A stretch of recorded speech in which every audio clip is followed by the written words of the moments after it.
Coucou toi, j'espère que tu vas bien. Aujourd'hui, on va parler de la Reine des Neiges, le premier. Donc du coup, eh bien, il y aura des spoils dans cette vidéo dès le départ. Donc si tu n'as pas vu la Reine des Neiges, hein, eh bien ce n'est pas grave, on t'aime quand même très très fort. Et si tu ne veux pas aller le voir, dis-nous pourquoi dans les commentaires. Et on t'aimera toujours autant. Et si tu dois t'arrêter ici, eh bien on te souhaite une bonne journée, une belle vie. Et sinon, euh, bah regarde la vidéo. Bonjour les passionnés, j'espère que vous allez bien. Aujourd'hui, vous l'avez vu dans le titre, on va donner notre avis sur la Reine des Neiges 1. Et comme vous l'avez vu dans le préambule, avant l'introduction, il y aura des spoils. Voilà, vous êtes prévenus. VO versus VF. Personnellement, j'ai regardé les deux versions, j'ai regardé plusieurs fois la version française et après la version sous-titrée il y a quelques semaines. Je ne m'en suis toujours pas remis. Pour faire simple et clair, regardez la version sous-titrée, regardez la VO tout simplement. Parce qu'il y a beaucoup plus de subtilité, les chansons passent beaucoup mieux et les voix sont quand même meilleures. Évidemment, c'est si vous pouvez, parce que tout le monde ne peut pas regarder en VO sous-titré. Pas de soucis, la VF est quand même pas non plus... La VF se tient, Voilà. bon, c'est potable, mais pour avoir plus de subtilité, surtout au niveau musique, la VO est mieux. Et je dois admettre que c'était assez drôle de regarder donc ce film pour la deuxième fois, pour ma part, en VO, avec ce cher Kiran, qui bondissait de sa place sur chaque chanson et une fois de temps en temps sur des paroles, sur des répliques.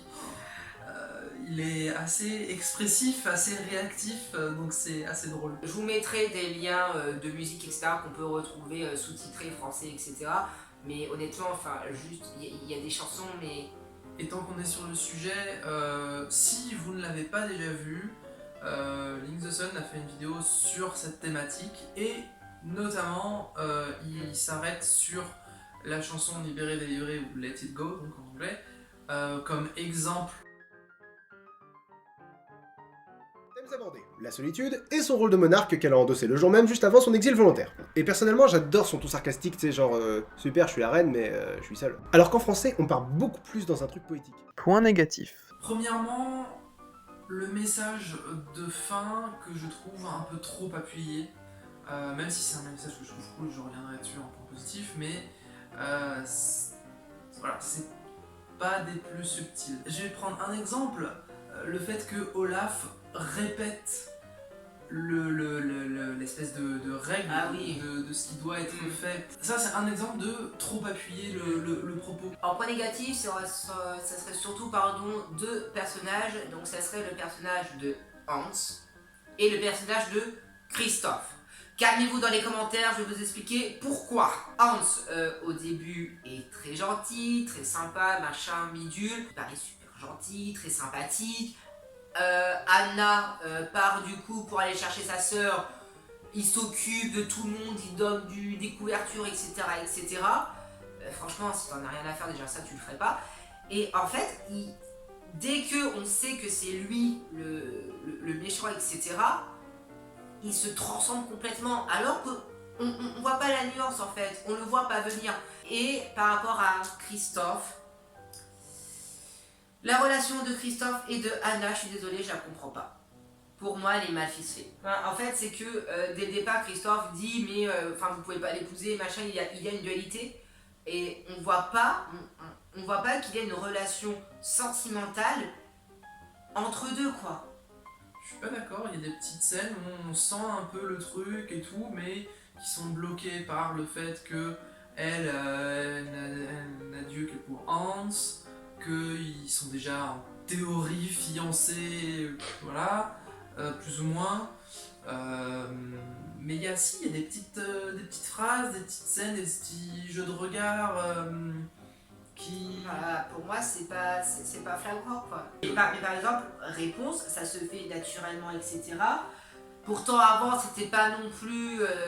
c'est pas la même situation, mais on pense pas qu'il va y avoir une relation entre ces deux-là. Et ça se fait naturellement, et ça...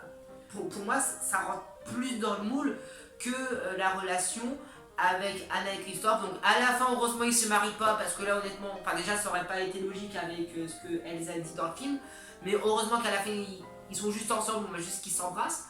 Mais pour moi, il manque quelque chose. À la limite, ce que je peux t'accorder sur ce point, c'est vrai que du côté de Anna, la transition entre ses sentiments pour Hans et pour Christophe se fait peut-être un petit peu vite. Après, moi, ça m'a pas gêné non plus que ça, parce que elle est vraiment décrite comme un personnage qui n'a aucune idée de ce que c'est que l'amour. Donc voilà, elle est un peu paumée et donc elle se jette un petit peu la tête la première, aussi bien envers Hans que envers Christophe. Mais la différence, c'est que sa relation avec Christophe a quand même un petit peu été établie. Ensuite, ce que tu dis à propos de Hans, ben moi je le vois comme un point positif en fait, parce que pour moi c'est juste un très bon manipulateur. Bah, en fait, c'est vrai que ça change en fait des autres Disney où la tête du méchant était affreuse, ignoble, etc. C'est sûr que c'est quelqu'un de tout à fait banal, etc. Et on s'attend pas que ça soit lui le méchant. Mais pour moi, la rupture, je sais pas, je comprends ce que tu veux dire et j'adore que Disney aille plus dans ça, parce que c'est vraiment un méchant, clairement, enfin, voilà. Mais la rupture, pour moi, elle est trop brutale, en fait. Je m'attendais pas du tout à ça, et ça sort un peu de nulle part, qu'il aide autant le peuple, qui n'est pas le sien, etc., etc., et que directement, je sais pas, pour moi, C'est juste un très bon manipulateur. Moi, ce que je trouve d'intéressant avec ce personnage, justement, sur la question du double jeu, parce que c'est ça en fait, c'est un double jeu. Clairement, c'est ça. C'est quand il a révélé à Anna qu'il est réellement, on le voit de nouveau agir en gentil. Oui, mais cette scène, je la comprends pas. Genre, vous allez le croire sur parole. Personne va aller vérifier comment est Anna. Elle est morte, ok. Mais justement parce qu'il reste cohérent avec son double jeu. Pourquoi est-ce qu'il se montre autant attentionné envers le peuple d'Arendelle? C'est pour qu'on le croie. Pour qu'on le croie. Parce que ça le rend crédible. Ah. C'est un calculateur. C'est juste un calculateur du début à la fin. Point positif. Bon, visuellement, il est bien. Les graphismes, etc., les dessins sont bien. Point positif dans l'écriture des personnages. Tout le monde adore Elsa. Personnellement, je préfère Anna. Elle est courageuse, etc. Elle a pas peur. Bon, elle est un peu, comme on a dit, naïf. Elle connaît pas l'amour, donc voilà. Donc bon, elle a pas dû voir un grand monde dans sa vie, à part ses gardes, etc. Donc voilà. Mais je trouve que les personnages sont bien écrits et surtout, honnêtement, quand je l'ai vu dans la bande-annonce, je me suis dit, toi, je vais te détester. Parce que normalement, c'est THE personnage que tu détestes. Et c'est Olaf. Et en fait, Olaf, je l'ai adoré. Olaf est adorable alors que j'ai eu peur qu'il tombe dans la caricature. Et de manière générale, eh bien, l'histoire se tient en fait. Oui.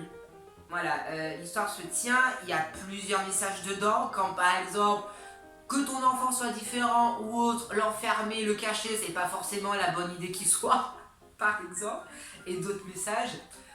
Moi, c'est plutôt ça en fait que je retiens personnellement du film. Pour rebondir sur ce que tu dis à propos de Olaf, je suis assez d'accord avec toi. C'est vrai que Olaf, clairement, c'est la caution humoristique du film, mais tout l'humour du film ne repose pas non plus que sur Olaf, Non. ce qui est une bonne chose. Et en plus, le personnage d'Olaf n'est pas non plus réduit uniquement à ça. Il a vraiment sa personnalité, il est vraiment construit en tant que personnage, Oui. même si, bon, vu qu'il est une création d'Elsa, c'est pas non plus un personnage qui a une profondeur d'écriture phénoménale, mais voilà, il n'est pas réduit juste à c'est le sidekick rigolo. Sinon, pour continuer sur les points positifs, ce qui constitue, je pense, pour moi le plus gros point positif du film, ce sont les messages. Il y a vraiment un côté, dans tout le film, il y a un côté cause LGBT qui... Enfin, on voit beaucoup de liens possibles avec les causes LGBT, en particulier la chanson Oui. Libéré, délivré ou Oui, Let It Go. honnêtement, au début, quand j'ai regardé le film, je comprenais pas pourquoi c'était la chanson que la communauté LGBT+, tout simplement s'est réappropriée. Je comprenais pas en quoi, et j'ai écouté la version anglaise, et là j'ai fait « Ah oui, clairement, c'est... Ça fait vraiment ça fait chanson de vraiment coming chanson. out. Est-ce que un jour Disney, ça serait bien, mais par exemple, il y a la Reine des Neiges 2 qui va sortir, est-ce que ça va être dans cette lancée-là et qu'il y aura un personnage LGBT+, j'en ai pas entendu parler, mais C'est beaucoup souhaité par une bonne partie de la communauté de fans de ce film.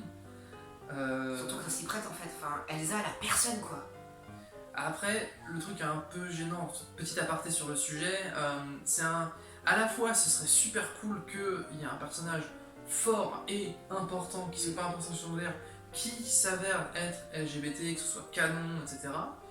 Et d'un autre côté, il y a un petit truc qui est un petit peu gênant, c'est de dire... Elle a aucun... Il y a aucun mec qui tourne autour d'elle, il y a aucun mec qui l'intéresse, donc elle est lesbienne. Ouais. Voilà, je suis un peu le derrière entre deux chaises. Personne utile. Voilà. Oui, je comprends. Donc, mais bon, après, si c'est bien fait, peu importe qu'elle soit LGBT ou pas, si le personnage est respecté, bien développé, bien approfondi dans La Reine des Neiges 2, je serais content. L'important, c'est surtout que ce soit bien fait. oui. Et des fois, ils ont du mal avec ça. Donc, au niveau des messages, parce qu'à part sur ce point-là, il y a, je dirais, 2 messages principaux qui sont cool avec ce film. Le message de fin qu'on a déjà mentionné, que je trouve un peu trop appuyé, mais qui est quand même super cool, que il s'agit pas forcément d'amour, de relations amoureuses, de couple ou quoi. Que l'amour peut être dans divers milieux, dans diverses situations. Voilà, et en plus ça fait écho à la définition de l'amour que donne Olaf, qui pour moi est pas spécifique à la relation amoureuse, qui est vraiment une définition large de l'amour. Et derrière, plus tard, et donc ensuite se produit la fin où c'est un amour familial qui résout le nœud de l'intrigue. Donc c'est quand même assez cool, notamment en venant d'un Disney qui est vachement tourné autour de la relation amoureuse dans beaucoup de Il films. est heureux, Voilà. il se marie, et pititi, Et ça fait... et ça fait flip. Et ça fait une bonne transition pour l'autre point, l'autre message du film, qui lui se situe au contraire tout au début. C'est l'énorme décalage qu'il y a entre Anna et son rapport à l'amour et Elsa et son rapport à l'amour, où on est dans le cliché de film Disney au niveau de la relation entre Anna et Hans. Genre, oui, on chante une chanson et paf, on est amoureux, hein, bonjour Voilà. Aurore. Bonjour Blanche-Neige, Cendrillon. Bref, donc on est dans le cliché total de romance à la Disney. Et donc elle ramène Hans à sa sœur, toute joyeuse, persuadée que c'est bon, ils vont se marier dans 2 jours ou j'en sais rien. Et là, il y a la réaction d'Elsa en mode « Tu ne peux pas te marier avec un mec que tu viens tout juste de rencontrer. » Mais cette phrase, elle m'a fait hurler de rire. C'est THE phrase. Et à voir avec la suite, on voit que Disney, du coup, veut tenter aussi autre chose en fait. Et pas aller comme avant avec Blanche-Neige, Aurore, Cendrillon, Ariel qui tombent amoureux au premier regard. En plus, venant d'un film Disney, parce que Disney s'est déjà fait moquer sur ce point-là par d'autres studios, mais que Disney eux-mêmes en jouent et donc du coup change sur ce terrain-là, quoi. Je pense assez clairement. Je m'y attendais pas et ouais, c'est vraiment cool, quoi. Donc voilà, c'était à lister dans les points positifs. Et un autre point positif dans les messages qui m'est revenu à l'esprit, qui à la toute fin, c'est juste sur une scène, mais c'est génial. C'est sur le consentement du fait d'embrasser quelqu'un. I could kiss you. I could. I mean, I'd like to. May I? We, me? I mean, may we? Wait, what? We may. J'ai pu y faire attention au deuxième visionnage grâce à une vidéo de l'Icarien Rock sur La Reine des Neiges, D'accord. où il le met en avant. Et où du coup là au deuxième visionnage j'y ai fait attention. T'as fait attention. Bah écoute, bah, je regarderai du coup la fin de La Reine des Neiges et ouais, c'est vachement cool d'avoir ce genre de message.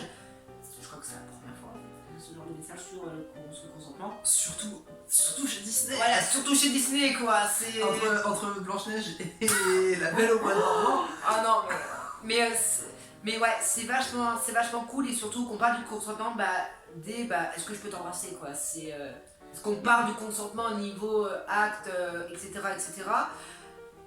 Très peu sur embrasser, tactile, machin. Et ouais, c'est cool que Disney ait ce genre de message et c'est discret en fait, mais ça passe.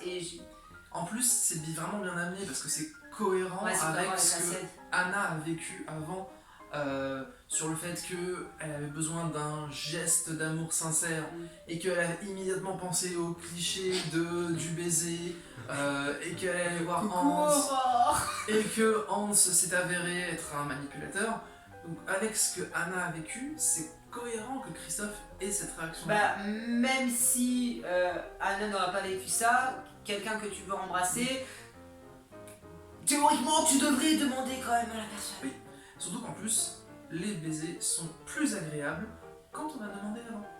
Oui. Voilà, petit message. Voilà, petit point de pédagogie comme Il y ce a passage. toute une bande dessinée sur le sujet qui est vachement bien, je sais pas si je retrouverai le lien. Mais sinon, on se retrouve en lien d'information. Voilà. Du coup, c'est la fin de la vidéo. N'hésitez pas à nous dire en commentaire vos points positifs et vos points négatifs. Il faut que j'arrête de me croire chez le coiffeur quand je tourne des vidéos. Ça serait cool. Vous remarquerez que c'est la première fois que je ne veux pas épouser quelqu'un dans un film. Moi je veux claquer personne. Voilà. Il y a du progrès un petit peu à voir avec La Reine des Neiges 2, ce que ça donne. En tout cas, moi personnellement, je suis pressé rapidement d'aller voir ce film-là en VO. D'ailleurs, en parlant de La Reine des Neiges 2 et de version, petit message au passage, La Reine des Neiges 2 va être doublée dans une langue native américaine. Je ne sais plus laquelle. Je le mettrai au montage. Mais je tenais à le dire parce que c'est super cool.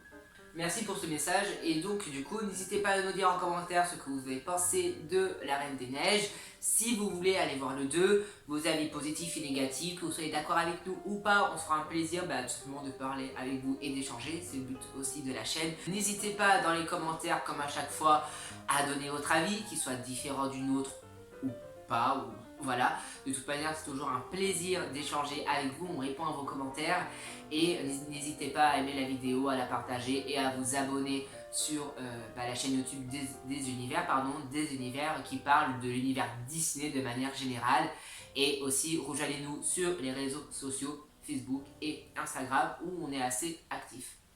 Voilà. Que les rêves continuent. Et bon courage pour le montage de la vidéo parce que le rush est assez long. Du coup, est-ce que tu peux recommencer sans dire bon courage pour le... Parce que ça, je le garde pas en général. D'accord. Bon courage du coup pour... non. Ça, c'est sûr que tu me dises ça.